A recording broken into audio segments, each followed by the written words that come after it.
Di dalam berbuka puasa, segala yang di atas meja yang sudah disiapkan oleh keluarga kita adalah sudah menjadi halal untuk dikonsumsi.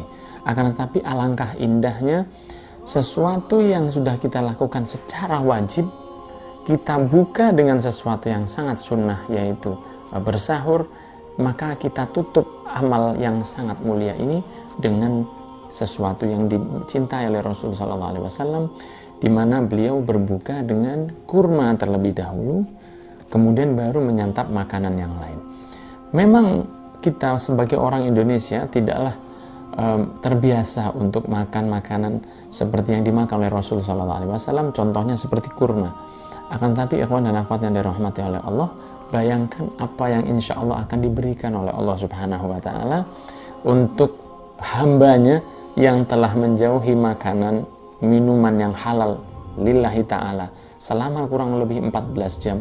Kemudian ketika sudah dihalalkan oleh Allah semua makanan, yang dipilih adalah sesuatu yang pernah dipilih oleh Nabi Muhammad SAW 1400 tahun yang lalu, yaitu kurma. Ketahuilah bahwa mengkonsumsi kurma ketika berbuka, lebih-lebih di awal berbuka, maka kita telah melakukan sesuatu yang persis dengan apa yang telah dilakukan Nabi Muhammad SAW tanpa harus perlu konsentrasi atau khusyuk yang berlebihan. Ketahuilah bahwa sholat seperti Rasul SAW itu adalah sesuatu yang sangat sulit untuk dilaksanakan. Di mana Rasul SAW jika sholat di malam hari untuk sholat tahajud, bengkak kaki beliau karena lamanya berdiri. Hingga Siti Aisyah radhiyallahu anha bertanya kepada Nabi Muhammad SAW, apa yang telah engkau lakukan ya Rasul? Bukankah engkau telah diampuni apa yang telah lewat dari apa yang telah engkau lakukan? Rasulullah SAW mengatakan, bukankah aku ingin untuk menjadi seorang hamba yang bersyukur kepada Allah. Sholat malam beliau hingga kaki beliau bengkak. Di dalam sholat beliau, Rasulullah SAW menangis ketika membaca ayat-ayat dari Allah Subhanahu wa Ta'ala hingga membasahi jenggot beliau yang mulia. Itulah sholat Nabi Muhammad SAW. Sabarnya Nabi Muhammad SAW, tidak ada yang lebih sabar dari beliau. Baik untuk menghadapi sahabat-sahabatnya yang baru belajar Islam saat itu, atau ketika menghadapi orang-orang kafir yang sangat mengganggu, baik ketika masih ada di Mekah hingga Nabi Muhammad sudah hijrah ke Madinah. Dalam urusan sedekah, Rasul SAW adalah yang terbaik, di mana beliau tidak ingin untuk menyisakan hartanya di malam hari. Satu ketika Rasul SAW setelah sholat, kemudian setelah salam, beliau bergegas pulang tanpa membaca zikir bersama dengan para sahabat.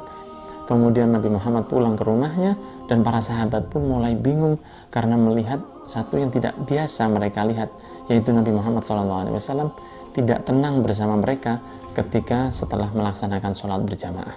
Mereka pun ada yang menangis karena takut akan ada azab yang menimpa, karena mungkin dari sahabat ada yang melakukan kesalahan. Mereka takut akan sesuatu yang datang dari Allah, ada sesuatu yang buruk untuk mereka. Maka mereka pun menangis, mereka pun merasa cemas akan apa yang dibawa Nabi Muhammad SAW. Ternyata tidak lama Nabi Muhammad SAW datang kembali bersama sahabatnya.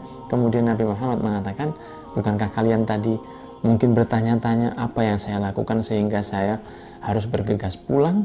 Ketahuilah bahwa saya baru ingat di rumah saya masih ada uang. Subhanallah. Beliau mengatakan, di rumah saya masih ada uang dan saya tidak mau untuk melewati malam saya, sedangkan di lemari saya masih ada uang yang tersisa, karena beliau tidak ingin menyimpan duniawi, harta yang sifatnya duniawi ada di rumahnya di setiap malam. Itulah sedekah Rasulullah SAW.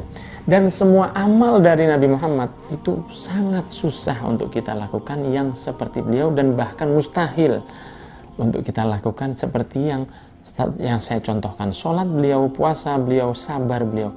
Akan tetapi ada beberapa amalan yang mudah kita laksanakan, dan insya Allah sangat mendekati dengan apa yang telah dilakukan oleh Nabi Muhammad SAW, dan lebih enak lagi karena tidak perlu banyak khusyuk atau konsentrasi dalam melakukannya, yaitu seperti sunnah mengkonsumsi kurma ketika berbuka.